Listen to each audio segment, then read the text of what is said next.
Hey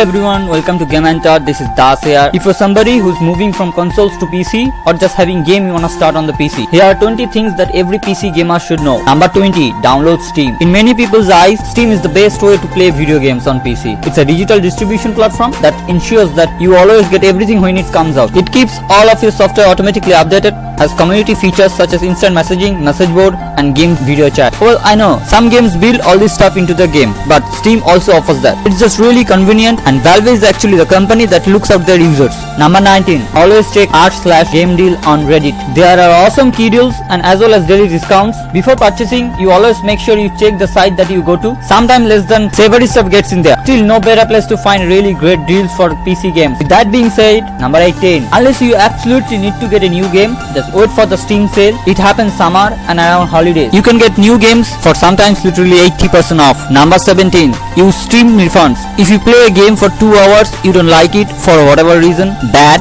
you probably figured that pretty quick. Get your money back. The Steam people decided, you know what, it is not customer friendly not to allow people to get their money back. You have 30 days to do it. You hate the game anyway. Why not? Number 16. You're not stuck with Steam either. There are other distributors that are extremely fair like GOG.com. It's owned by CG Projekt, who also owns CG Projekt Red, who made Witcher 3, which is pretty cool. But let me tell you what's cooler than that. They don't believe in DRM, as if they hate DRM. Anything you buy from GOG.com doesn't have DRM. Number 15. If you haven't heard about bundle stores, now's a very good time to start looking for that. Essentially, HumbleBundle.com gets your game in bulk. It's like over 6 games. I mean like AAA games for way less just because they include in a package of several games. In fact, they often come with the key that works with both GOG and Steam. Number 14. To keep your PC running top capacity, keep it cleaned out by blowing the dust with a can of compressed air.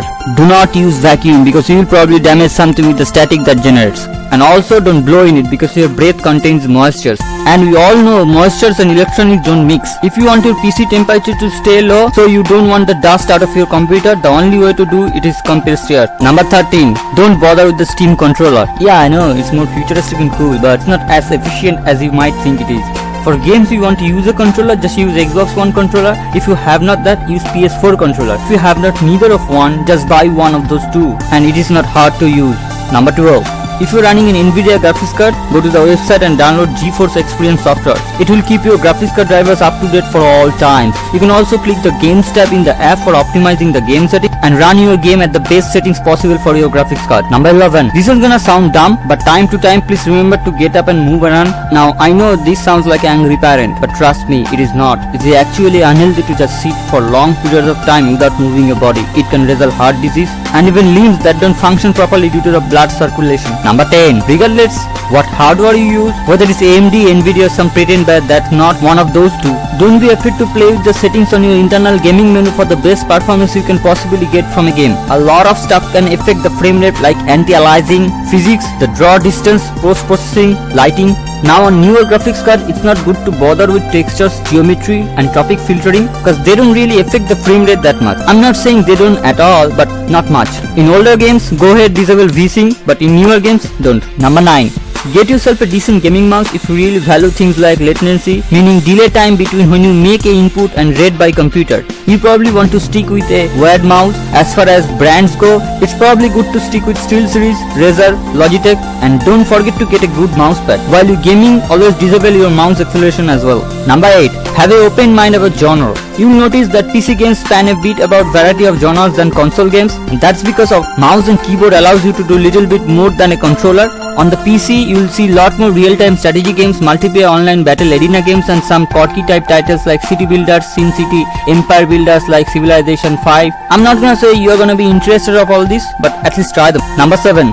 Check out Twitch. Now, it will be a lot of fun just watch this, but streaming on this can actually pretty satisfying. You can get feedback, you can initiate conversation, enjoy yourself on more community oriented way. On the top of that, if you can get enough followers, you can make a lot of money, which definitely doesn't hurt. So my suggestion, just check it out. Number 6. Beware of multiplayer ports from certain studios, specifically Ubisoft, Activision and Warner Bros. We can talk about Watch Dogs, Black Ops 3 all day long, but let's just go back to the Arkham Knight.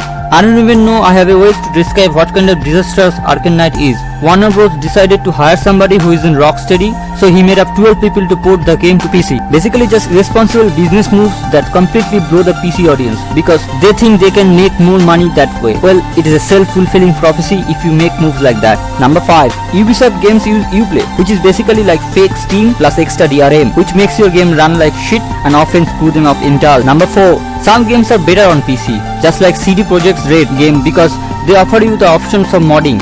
As installing player created content, whether it would be a mechanical or even custom campaign, they just have a better graphics because sometimes this game design on PC then port it to console, which point are often restricted because graphics capabilities of console usually can match that on PC. Number 3. Don't bother with the game booster apps. In fact, stay away from altogether. Often they don't work. You can do more by simply just getting on the task manager and killing processes you don't need while playing games. And sometimes it can even ban you from stream, as it can be interpreted as a hostile program. Number 2.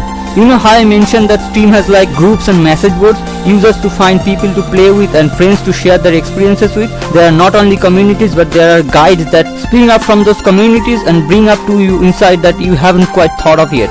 It is a very useful aspect of the full Steam experience. And finally, number 1. PC gaming isn't as expensive as it has a reputation for being. Yes, you can spend thousands of dollars for building an ultimate gaming PC, but you can also spend the same amount that's spent on a console to build a PC that's better than console. Between that, the amount of saving you can get for sticking on Steam sales when you buy a game, PC games can actually be cheaper than console games. Hope you like this list and hope that turned out useful for it, especially if you're just getting into PC gaming. Why not let us know what got you into PC gaming in the comment section. And also please don't forget to click the like button and subscribe to this channel if you haven't already, because we upload brand new videos every single day of the week. The best way to see them first is a subscription. As well as thank you so much for watching this video and all of our videos. We will see you next time right here on Gamentor.